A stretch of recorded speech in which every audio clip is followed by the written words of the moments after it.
Alors nous sommes de retour avec Adlan qui nous parle de son entreprise Madvision. Alors Adlan, pour nos viewers qui ne le savent pas, pourrais-tu nous expliquer en quelques mots ce qu'est Madvision?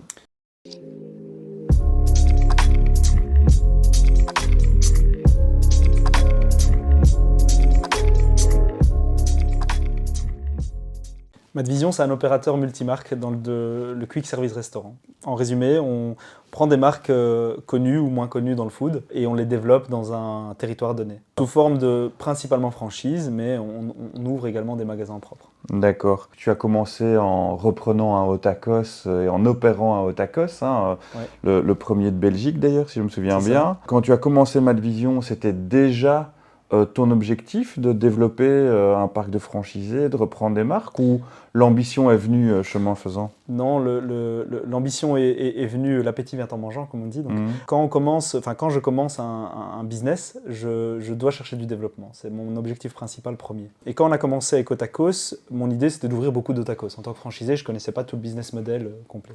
Mais au fur et à mesure que tu commences à comprendre le business model, tu commences à comprendre le marché dans lequel tu évolues. Et là, tu te rends compte qu'il y a du potentiel pour aller plus loin et plus haut en étant franchisé, passer en master franchisé. Et c'est comme ça que l'ambition est venue. À force d'ouvrir des Otakos, je me suis dit, c'est quoi le next step? À un moment donné, tu capes au niveau d'ouverture. Et le next step, c'était de devenir master franchisé, ce qu'on est aujourd'hui. Et ton next step, donc aujourd'hui, il y a Gongsha, mais pour arriver à Gongsha, tu es passé par d'autres étapes. Pour arriver à Gongsha, je suis passé par plusieurs autres étapes. Donc il faut comprendre que Madvision, à l'époque, c'est personne. C'est 5 restaurants Otakos.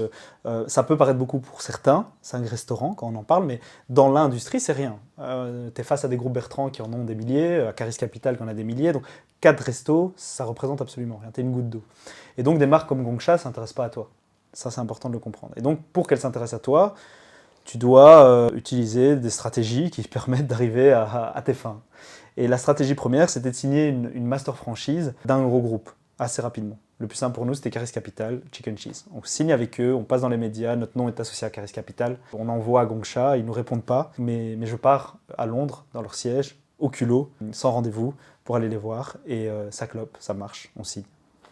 Donc à un moment donné, tu identifies que Gongsha a un potentiel. Tu peux nous expliquer Gongsha brièvement ce que ça représente? Gongsha, c'est le leader mondial du thé premium, dont une des catégories les plus connues pour les gens, c'est le bubble tea. C'est le numéro 1 mondial tant en termes de vente qu'en termes de magasins. Ils sont plus de 2000 restaurants dans le monde. Leader incontesté en Corée, enfin 900 points de vente juste sur la Corée, c'est hallucinant, il y en a un à tous les coins de rue. Une ambition dévorante de venir vers l'Occident. Donc c'est une marque qui s'est fortement développée en Asie, mais qui explose aux États-Unis en ce moment et qu'on est en train de faire exploser en Europe. D'accord. Elle se développe au niveau des États-Unis. Aujourd'hui, le siège de décision est toujours en Asie? Non, le siège de décision, ils l'ont justement déménagé à Londres pour s'orienter sur l'Occident, donc sur les États-Unis et l'Europe principalement, sur ces marchés-là, et le Moyen-Orient. Avec des investisseurs américains, si j'ai bien compris. Oui, c'est T Associates qui est un gros fonds d'investissement qui possède aujourd'hui. On peut dire que c'est le Starbucks du thé? On peut le dire, ouais.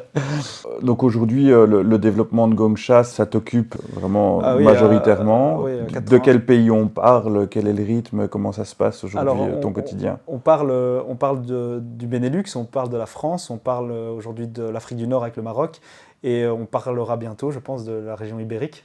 D'accord. Et ça m'occupe... C'est un scoop? C'est pas un scoop, mais je crois que tout le monde sait qu'on pousse pour y aller et tout le monde sait qu'on va y aller à un moment donné. D'accord. Donc non, c'est pas. Enfin oui, c'est un petit scoop. Gongsha, le bubble tea, on voit ça depuis 2 ans, 3 ans. Mais est-ce que c'est pas un effet de mode? Gongsha, ça existe depuis 2006. Donc l'effet de mode, il est quand même assez long. Le bubble tea, il a été inventé à Taïwan en 1985, quelque chose comme ça. Est-ce que le café, c'est un effet de mode? Est-ce que l'eau pétillante, c'est un effet de mode? Je pense que ce qui rend l'effet de mode, c'est l'exécution des gens qui sont derrière. Donc si nous, on fait notre travail et qu'on arrive à bien implanter le produit durablement, pourquoi ce serait un effet de mode? Et ton objectif sur Madvision, c'est de te concentrer essentiellement sur Gongsha. C'est quoi ta vision pour les prochaines années ou ta stratégie? Mon objectif premier, c'est de devenir une licorne. Donc c'est vraiment ça. Pour devenir une licorne, on doit attaquer beaucoup de marchés et on doit attaquer aussi d'autres marques. Aujourd'hui, la marque qui nous fait le plus grandir et qui nous permet de pénétrer pour la première fois ces marchés-là, c'est Gongsha. Donc il y a un gros focus sur la marque, mais évidemment qu'on s'intéresse à d'autres marques, évidemment on a de l'appétit pour être aussi propriétaire de marque. La vraie question chez Madvision, c'est toujours c'est quoi le next step. On ne regarde pas ce qu'on a fait derrière. Ce qu'on a fait derrière, ça a été fait, c'est bien, on est content, on se félicite, mais qu'est-ce qu'on peut faire de plus? C'est ça la vraie question. Et je pense que ça peut être une belle histoire de passer d'un âne à une licorne.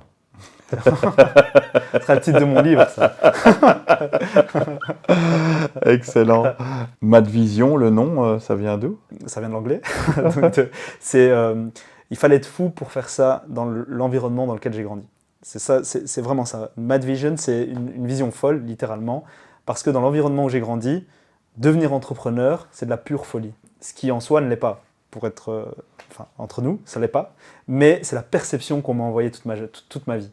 Et le fait de le faire et d'accomplir cette vision, c'est un nom qui est quand même très impactant, je pense, dans l'entreprise. Super. Merci beaucoup. Merci à toi.